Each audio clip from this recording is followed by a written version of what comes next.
And it's a question of whether or not, if you look around you, the people will start to look different, or will they continue, or will they start to look the same, or will they continue to look different? My sincere hope is that 100 years from now, or 1,000 years from now, or 10,000 years from now here in Canada, people will look different. People will talk different. People will act differently. People's cultures will be expressed and reflected in the things that they do. Not because of one standard that seems to be consistent with the minority or the majority group, but because of the fact that the people, each and every individual, has something to contribute to the fabric of a country. Not only this one, but all countries, and something to contribute to the world. Not because they happen to be more powerful, not because they happen to be richer, not because they happen to have more numbers, but because they're people, because they're individuals with their own self-respect, with their own language, with their own cultures, with their own traditions. And 100 years from now or 1,000 years from now, if we can't look at our brothers and sisters and realize that there's some difference, that there's some reason, something within all of us that should survive, then we've made the very same mistake that our brothers to the south have made. Celebrating their 200th year down south, they're celebrating the fact that they've spent 200 years trying to be the same, trying to make everybody the same and put everybody into the melting pot, and eliminating all the values that made the country strong in the first place. And the melting pot, and I'm sure some of you have heard me say this before, is little more than where the meat and good bones and solids sink to the bottom and get burnt. The scum and grease rises to the top and controls everything. And I would hope that that's something that we cannot look forward to in Canada. And I would hope that that's something that we will not look forward to in the world. The question of what's happening here at Habitat, even in this political forum, which is sort of the token satellite for all the dissident groups around the country, to come in and pretend that they're doing something, while the people downtown are really making the decisions. Even in this, it matters that we continue to express those opinions. Even in this tokenism, it matters that we continue to share those feelings. Because maybe, someday those people downtown will realize they have a responsibility to the people here,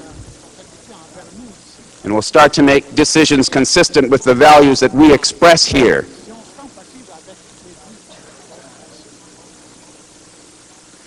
I would hope only in conclusion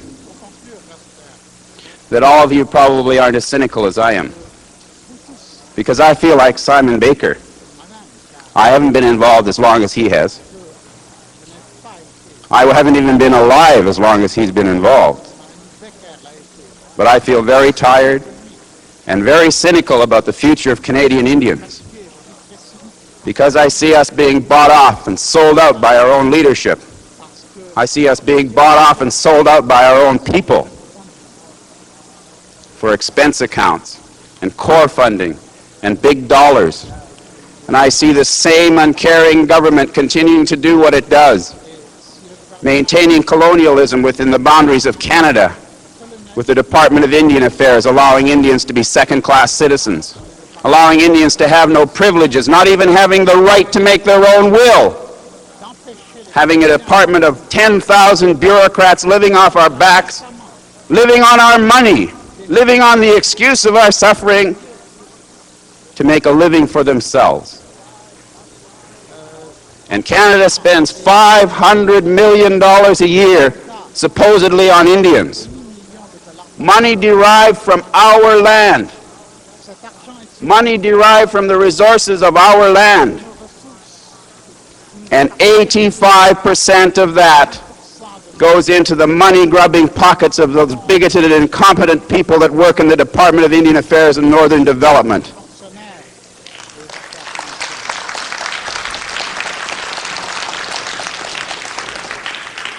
And the other 15% goes in welfare programs to Indian people who continue to suffer on reserves. And the 15% is not dedicated to continuing to helping them raise themselves by their own bootstraps. The 15% is dedicated to keeping them in their oppressed conditions, keeping them exactly where they are, as third or fourth-class citizens in ghettos and places to die in. Each of you should probably, if you are from other countries, and you really want to see how Canada treats its natives, should make a trip to some of the surrounding reserves. And I don't mean Musqueam or Squamish or Sechelt or some of the people that have been fortunate enough to have talented people and a bit of money and certain expertise. I mean some of the reserves in my district, or some of the reserves in the Williams Lake district, or some of the reserves in the north, where 10 or 12 or 15 people live in tar paper shacks with no heat, no light, no running water. And I'll tell you, the last thing I'll say, the Department of Indian Affairs, if we're talking about habitat, is the classic example of Canada's attitude towards its native citizens. Habitat, according to the Department of Indian Affairs, is a $10,000 frame home with no insulation, no foundation, no running water, no electricity, and no possibility of those things ever occurring. And you can go less than 10 miles from this very site and find $8,000 homes on no foundations, with no running water and no electricity. And that's Canada's answer to habitat. That's Canada's answer to the treatment of its native peoples. And I would certainly hope that those of you who are indigenous to other countries and have suffered through the same things that we've had to suffer through are going to be better off perhaps because of this, but I doubt it. Perhaps the $20 million should have been spent building houses in Canada alone.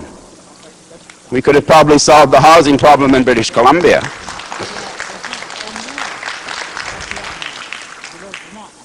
But like Simon, I'm a very sad and cynical man. And I would hope that that cynicism doesn't fall over to all of you. Because if we stop hoping, I suppose there's nothing left for us. It's extremely sad, however, when I see people with all the talent that we have in the province of British Columbia, my last cynical note, cannot even get it together for the betterment of their children. And I would hope that that's what this conference is about. And I know for sure that that's what Aboriginal rights is about. It's about a question of what kind of legacy are we going to leave for our children and our children's children. It's not about me or Simon or any of the speakers you'll hear today. It's about how are our kids going to live 100 years from now. Are they going to have to go around with their head down, discriminated against by the Department of Indian Affairs and society in general? Or are we going to build a place for them to stand on their own 2 feet and be proud of what they are and where they came from? And I'll leave you with that last thought. What kind of a place is this going to be for our children 100 years from now? Thank you.